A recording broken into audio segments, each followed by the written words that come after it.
I'm walking my way out of Collie now, and this pack feels so unbelievably heavy.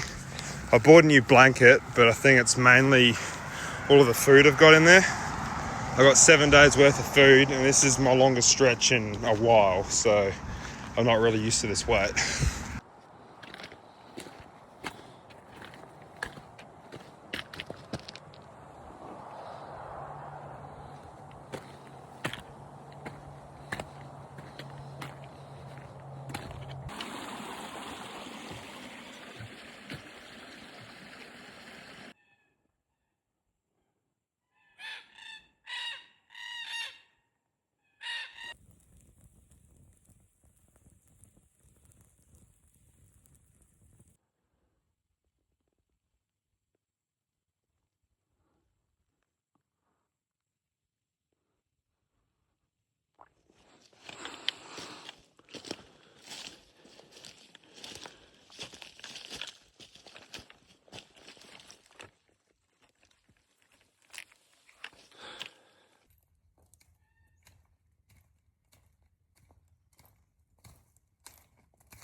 Here we have the mighty Harris River. I reckon this would only be a river maybe 2 months of the year.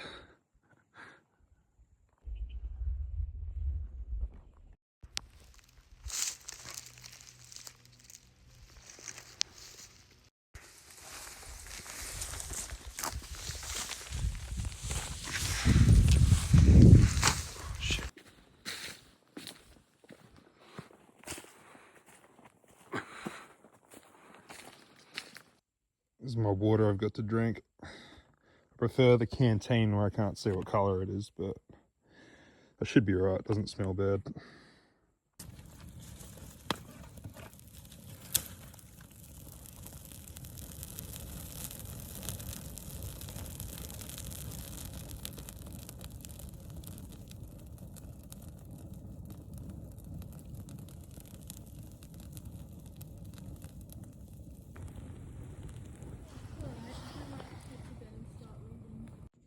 So there was something wrong with my trekking pole yesterday, so I thought I'd pull it apart and have a look. And I'm not sure you can see that, but the shock absorption spring has just absolutely, it's like broken, it's like snapped in half. It just like entangled itself, so I guess we don't have any shock absorption spring for the rest of the trek. It's not very fun, but it's only 200 k's. Now, correct me if I'm wrong, but I'm pretty sure this is some humongous conveyor belt for the mines. I've never seen anything like this before. I think I could hear it running this morning because it's bloody loud. It echoes throughout the entire valley. But wow, it's pretty cool.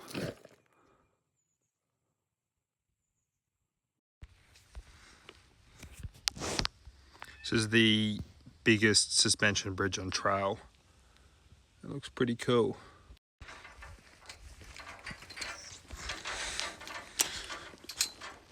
This thing feels really sketchy, like every other suspension bridge, but this one's all rusted.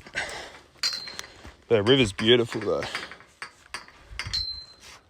So they've got a little plaque here about the bridge, and it was built in 2015 because the original one was actually a train bridge used to cart timber from the lumber company, which burnt down in a bushfire in 2015. So then they built this one, which they've written down here is very fire resistant because I guess the whole thing's made out of steel. So that makes sense.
This is pretty cool. Someone's put a little thing here to say you can get data at this spot in case you need to send a message off or something.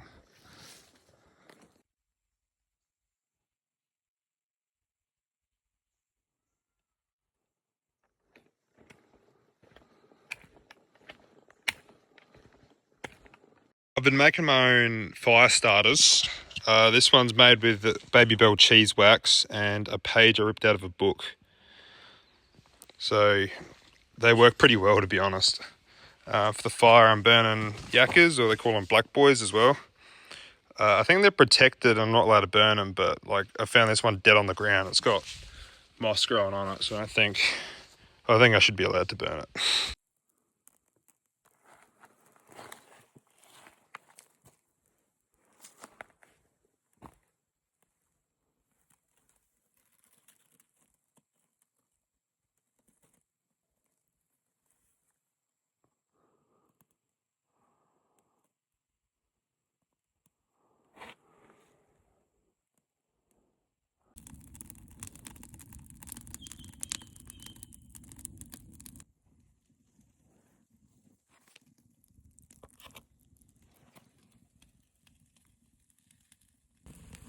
I had this conversation with this woman just outside of Northcliffe about the yakka, or the black boy, and I was telling her how they're fireproof, because whenever there's a bushfire, you know, the yakkas always survive. They always, you know, they have new growth over them. And she was telling me how they are incredibly flammable. Like, she lived on a farm and she would like burn them in the fireplace and everything. And because we're on trail and there's no signal, there's no way to see who was right. So we both just kind of like left with that thought process, because we were both like ready to die on the hill of what we believed. And it turns out we were both right, because the outside of the yakka is fireproof, as you can see, but the inside is flammable as shit. Sometimes I think that what I'm doing here is like quite crazy and impressive, and then I meet somebody who's even crazier and it just instantly humbles me. Like this morning, this German couple in like their early 60s, late 50s came on through, and they had come from Albany as well, but they're doing a yo-yo, which means they walked from Kalamunda to Albany, spent a night in Albany, and they're walking back to Kalamunda. It's fucking insane. I find it pretty funny how sometimes the tree just engulfs the woggle, so just put a new one there. There's a diversion for timber harvesting. This is the first one where I have to walk more, so I have to walk an extra K today, which, seeing all the other ones, I've saved like 6 or 10. I think I deserve this one. I find it interesting how pine needles just kill everything that grows underneath them. Like a eucalyptus forest is just so dense you can't walk through it because of all the spiky shrubs and things that grow, but these pine plantations you can just walk straight through.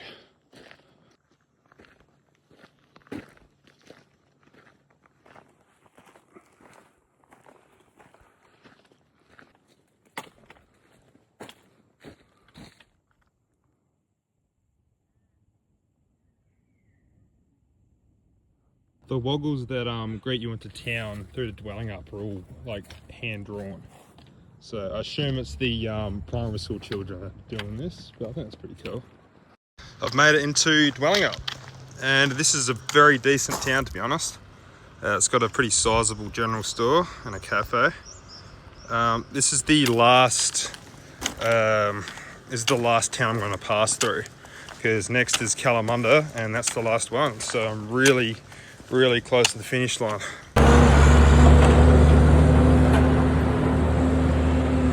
Made it to my room and just dropped my bags off, and my accommodation in Dwellingup, which is a hiker's room, it's like $60 a night in the caravan park, is like a kilometre out of the town centre.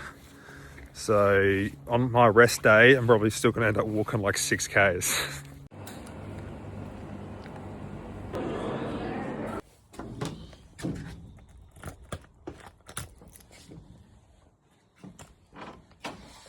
This is my accommodation. Little room tour, but there's not a lot to tour. $60 a night, hiker's room. not go wrong. I'm pretty happy with it. So tomorrow I've got another rest day in Dwellingup, which should be nice. And then I start my 211-kilometre stretch into Kalamunda. It is the last section, so I'm going to be optimistic that I'm going to finish it, but I'm honestly scared. Like, the longest section I've done before dwelling up to Kalamunda was 146 kilometers. So this is like nothing I've ever done before. It's the longest section. It has the highest elevation. It's got some of the highest peaks, some of the strongest up and downs, and it will be the longest distances between days. I've got a 29k day in there, which is also the day I summit Mount Cook.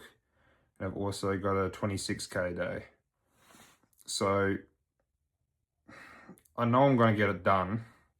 I'm going to try and be optimistic, but I'm very nervous for it.